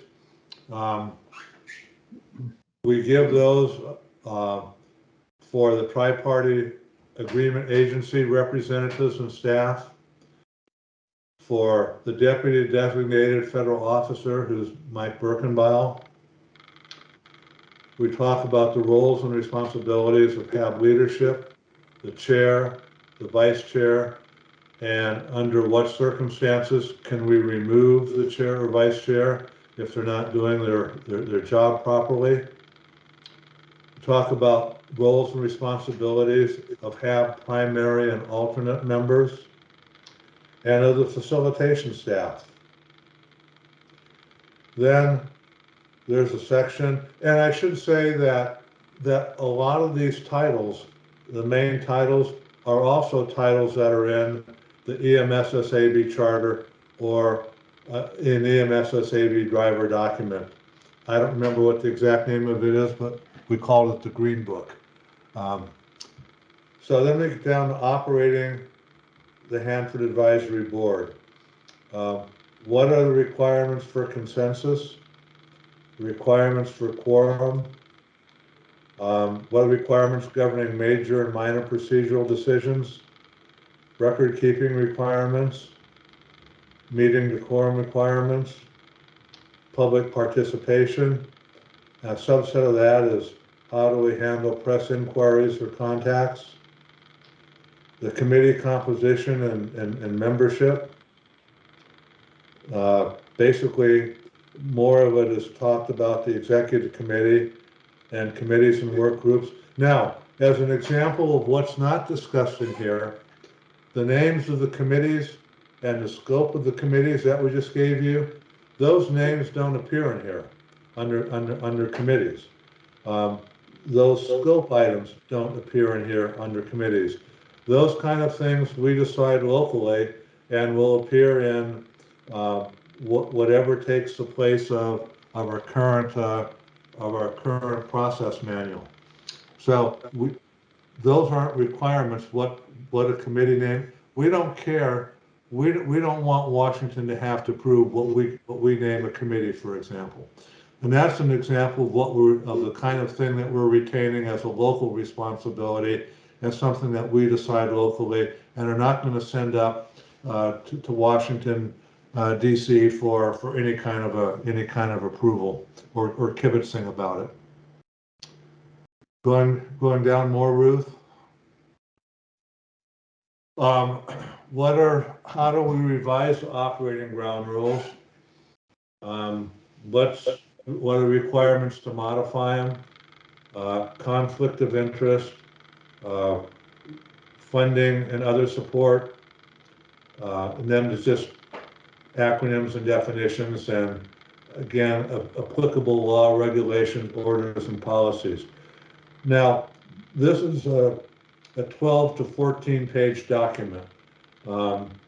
That's all it is. It's not a major document. It's pretty nuts and bolts. These are the requirements. These are the requirements that we want Washington to approve. Now, they may come back and say, well, you didn't do this, or you didn't do that, but we're taking the lead and saying, this is what we want your blessing on, and instead of waiting for them to tell us what they think we should ask for their blessing on. So it's a pretty terse document. There's not a lot of fat in it, but it is a requirements document. Susan, do you want to add some more on it?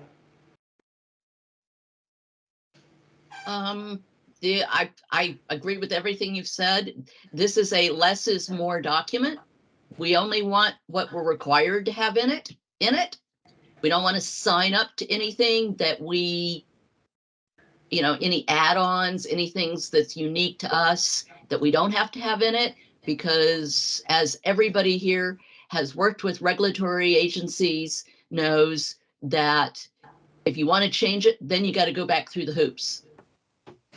So this is, like I said, this is a situation where less is more. The nice to haves we'll put in our internal stuff. And then 6 months later, if we feel like changing that, we can do it without having to go back up to Washington, D.C. to have it changed. Now, what's particularly important, I think, and I haven't mentioned, is that the operations work group includes ecology and EPA and DOE. So Ryan Miller from ecology and Jeff Schramm from US EPA and both Gary Younger and Mike Birkenbile, they've been a part of this and have had input to this document. So if this document is ultimately approved by the HAB to submit to Washington for concurrence, it will already have had input from the tri-party agencies.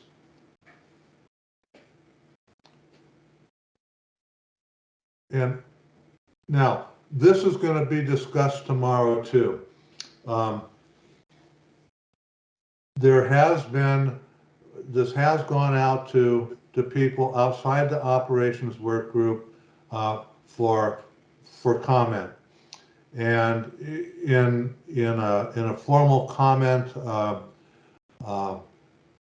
record of comments that have been submitted back, there are 3 or 4 of these sets of comments that have been submitted in response to this document, with about 15 to 20 comments on each one of those records.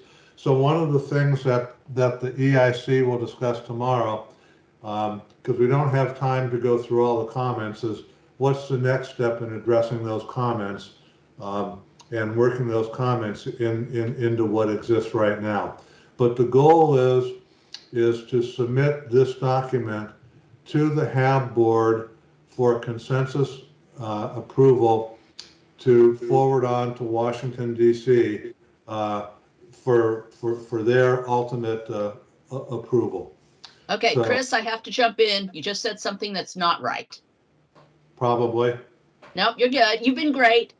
The piece that you said that is not correct is that this document requires 2/3 of the board seats to approve this document to move forward to headquarters. This one is not a consensus document. This is a pure vote, and it has to have a minimum of 2/3 of the board seats, which is around 20 or 21. I have to recompute. This one has a much higher bar than our traditional consensus. And that actually is spelled out in the current OGR document. Right, I stand corrected, and God only knows we've had enough discussions on consensus versus 2/3 and what requires what, and I forgot. That's one of the reasons we're going to need everybody engaged at the board meeting that we put this forward. Because And I have nothing else to say about this. It'll come up to the full HAB board. You'll see it again. You'll have a chance to read through it yourselves. Hopefully, well before our next board meeting in April. Everybody needs to read through it before they're asked to vote on it. So. Our target, excuse me, our target for getting out the agenda, this document, the draft advice, anything else that needs to go to the board is Wednesday, April 5th. That's the 2-week mark before the board meeting. So I have no more to say about this, talk about. So open it up for comments, briefly, or discussion before moving on. Steve. Yeah, I guess just to reiterate the time frame, you did just mention, thank you, April 5th, it would be coming out, and then there's a 2-week period from April 5th. Right, because the board meeting is the 19th, so it's a 2-week lead time before the board meeting. Okay, thanks for the clarification.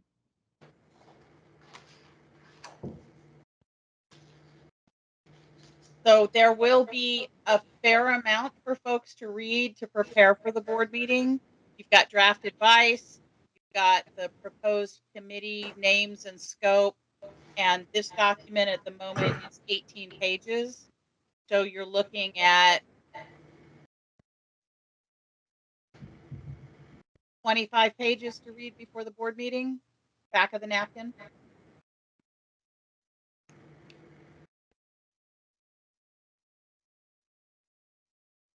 Yeah, I just wanted to make sure I had enough time. I'll be out of the country for the first couple weeks in April, so I wanted to give myself at least a couple days to look at it. Thanks. There are 4 action items on the April board meeting. Actually, it might be closer to 30 pages to read. There's a recommendation coming out from the National EMSSAB, which is they call their advice recommendations. There's the draft advice on cleanup priorities. There are the committee names and scopes, and there's this shall document. So four action items. And I'll clarify the national recommendation, the one that will come, be provided to you, is a pure yes or no. It's a thumbs up, thumbs down. We are not allowed to wordsmith it. It's the do we accept it, to put our name on it, in addition to all the other sites or not. So it's it's a pretty simple read. It's basically just over 1 page. So it's not something arduous. But it's like I said, there's no tweaking with the words. So it's you like it or you don't like it. And I think you'll like it. I don't think there's any issue with it. Otherwise, I wouldn't have brought it back.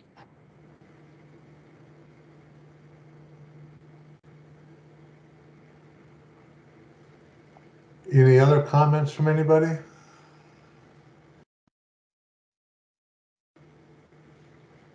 Okay, Ruth, let's go on to committee business then. Okay.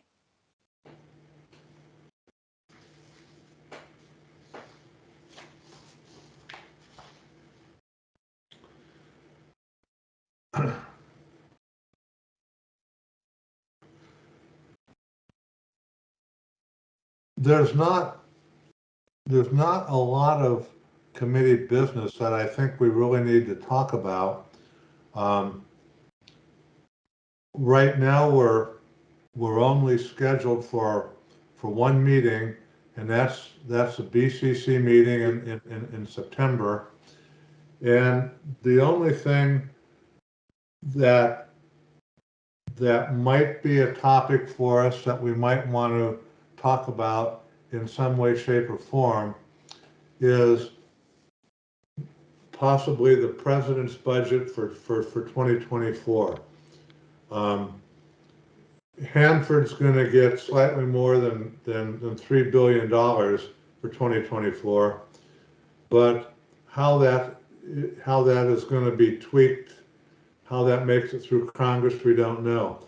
And right now, in that budget, in the appendix to the budget, we know about what RL is going to get, and we know about what ORP is going to get, but we don't know the breakdown by PBS. And in kind of a discussion with Ryan Miller, Ryan says that he thinks that the regulatory agencies will get a detailed briefing on the breakdown by PBS sometime this summer or in the next several months. And at that point, depending on what that breakdown is and how much it differs from the 2023 appropriations and how those fit into the PBS, there might be some opportunity or not for discussion or a meeting of BCC, possibly putting together comments or something like that. So that's the only thing that I can think of right now prior to September that might warrant some interest on the BCC. Now, as far as September goes, looking at what's in the manual that was given to us this year in terms of the work plan, there are several topics for possible discussion in September. One of them, I just mentioned, the president's FY24 budget request. There's a topic of discussion, presentation, or discussion by DOE with questions and answers on prime contracts. what are the nature of the prime contracts? What do we mean by end stage? What's an IDIQ? How do the task orders work? There's a whole number of things that I think as an information only would be of interest not only to the BCC members, but to a broader selection of HAB membership as well. Another possible topic for information only discussion is we mentioned PBS, the performance breakdown summary, performance baseline structure. There's several definitions of it, but these are the entities that are like an organization chart for people. These are the upper levels and they flow down. They're essentially an org chart for how work is performed. So it would be nice to have a discussion on these so that the broader membership of BCC and also the HAB is more aware of the relationship between different work, how work flows down, how work is funded going down. Because we haven't really, at least in the 2.5 years that I've been on the board, haven't really had any kind of discussion like that. There may have been one in the past, but I think given all the new membership of the board and the newness of a lot of people to DOE, I think that would be worthwhile having a discussion on. And then something that's occurred to me, and I've addressed this in comments to DOE on their various public meetings where they've presented work and budget, is the integrated priority list. Integrated priority list is I think how DOE decides what is critical to get funded in their risk reduction efforts. It's a priority of things with regard to risk. And there's a lot of risk involved. There's project management risk, that is the risk that you're not going to get funded or that you're going to overrun funding, you're not going to get done. There's safety risk. There's risk to the public, risk to the environment. So a number of different kinds of risks that go into that Oh, and there's also politics that go into deciding what are the priority of various types of work at Hanford. And at least again, we've not heard anything about this. What's on the list? What are the priorities? How exactly is work prioritized? What are the various types of work? How do they reconcile risk, say from the Central Plateau, groundwater remediation, waste site remediation, with risk in the WTP vitrification? How are all those reconciled and numbered and blended into an overall risk? So that's something I thought, not as a discussion, but as maybe a formal DOE presentation. And that's one thing that's occurred to me. So what I'd like to do is open this up for discussion from anybody else now. What would you like to see as topics for either discussion or a formal presentation by DOE for our September meeting? And recognize that if we want to go with something by DOE, that DOE will have to get that discussion approved by headquarters, by EM headquarters, and that requires in itself a number of desks that have to approve it and take some time. So we need to start discussions with Gary Younger if we want something to be presented, a formal presentation, PowerPoint presentation. We need to start that discussion with Gary right off the bat so that he can see whether DOE is willing to support it and have time to make that presentation within DOE and to get it forwarded for approval in Washington. So I'd kind of like to open the floor to kind of input and ideas. I've got Ryan and Steve. Hey, Chris and BCC. I just wanted to put this offer out there that while I'm out of office in September for most of the month, potentially, if it's appropriate and of interest, we might be able to have some ecology folks come in and talk about all of ecology's work around advocating for a adequate Hanford budget and stuff. I'm just throwing that idea out there if it's something that's appropriate and of interest to the BCC. So just an idea. Okay, Ryan, could you send myself and Tim Kovis an email on that too? Sure. So we get your words down?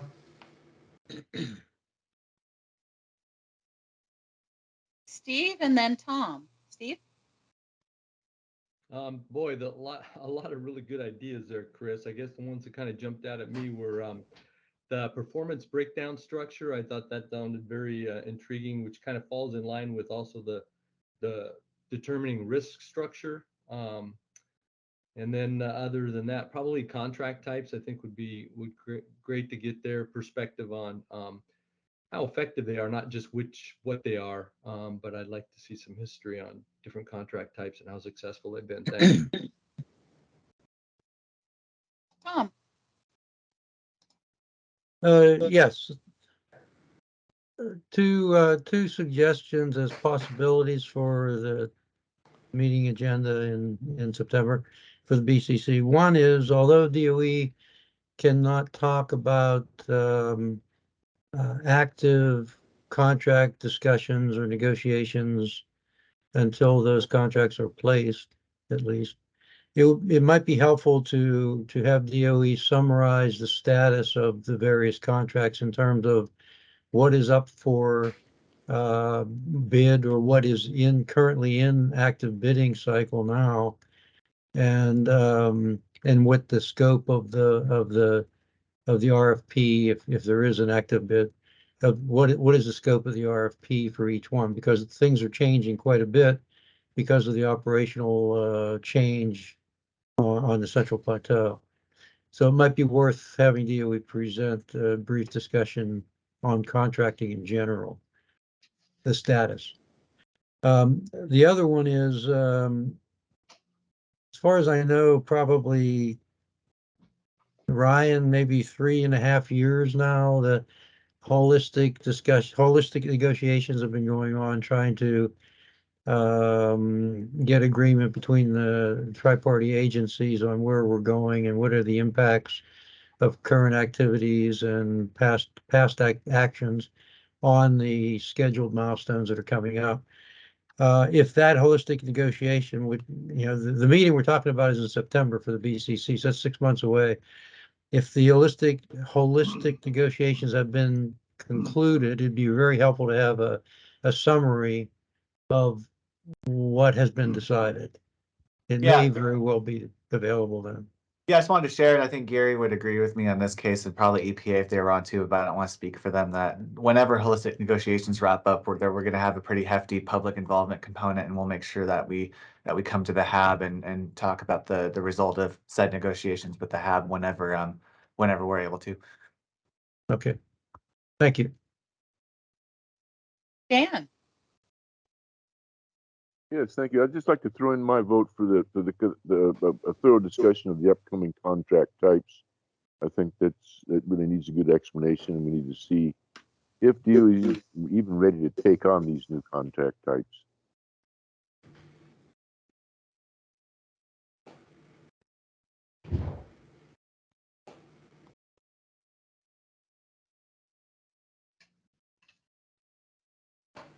Let me jump in with a little bit about contracts. There's actually a fair bit of information available online right now. For example, and I can maybe put a link to this in Teams, but major contracts, prime contracts, the proposals are issued in the Cincinnati office for DOE environmental management. And you can actually go in there and look at all the current requests for proposals and see what is requested of potential entities wanting to bid on those proposals. So the entire RFP is listed, what the scope of work is that is up for bid, what the requirements are, what has to be submitted. All that is available on the Environmental Business Management website, and that's handled out of Cincinnati. So I can put a link to that in Teams certainly. The other thing is, if you go onto the Hanford website under hanford.gov, you can go into prime contracts, and it will give you the current contract with each of the major prime contractors. And it will give you all the modifications and change orders to those prime contracts. And at least for the Central Plateau Cleanup Company, it will give you the task orders. What task orders have been issued for the cleanup work that's in the scope of work, and you can look through all those. Lastly, in DOE's headquarters, there is an office. It's called the End State office or something like that, and you can click on that, and it'll give you explanation of what the end state contracts are, why they have them, so on and so forth. And I may have already entered those into Teams under BCC. But if you go into files and Teams, you may find that I've already entered those links in there, as well as some discussions on that. So there is a fair bit of information on contract types relative to Hanford and that DOE environmental already issued that one can access right today.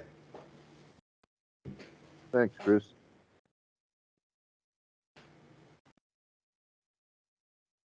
Okay. Other comments? I guess along the contract side, I'd be more interested in somebody summarizing success or which ones were better than others. That was kind of my point to the contract types, because there's so many, and I know some have done better than others, and it'd be nice to get their impressions or interpretation.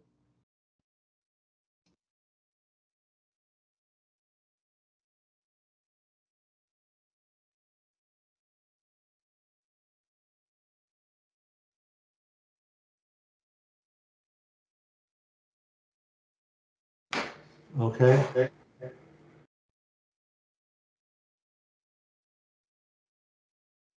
Ruth, I think Gary has his hand up. And Susan? Gary and Susan? Or they'll thumbs up. Not me. Yeah. I don't see them, but if they wish to jump in, then jump in. Gary, do you have anything to add? No, I was just thumbing up what Ryan said about what we're looking at when holistic negotiations finally conclude, is that there will be a concerted effort to get information out. But other than that, I'm just listening and taking notes.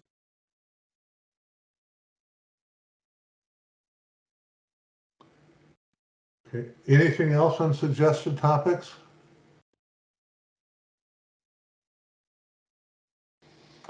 Okay, what we'll do then on topics for September is Tim and I will put together a list pretty soon on what we think we've heard today here. We'll send it out to the BCC members for additional input, so you have something in writing that you can input on or edit. And then I think what we'll do is we'll ask each of the BCC team members maybe to rank them and what their priority would be. What would they be most interested in, through what would they like to be least interested in. And then we can start, and whether they'd like an informal discussion with DOE members, or whether they'd like a formal presentation involving PowerPoint slides. And once we get that, then we can work with Gary Younger and see what DOE thinks they're able to support in the time frame we have. And the good thing about it is we have a lot of time now between now and the middle of September when we have our meeting. I think it's on September 13th that we can work with DOE to put something in place. And I think the last thing that we have is just anything else in general that anybody would like to talk about from a BCC perspective.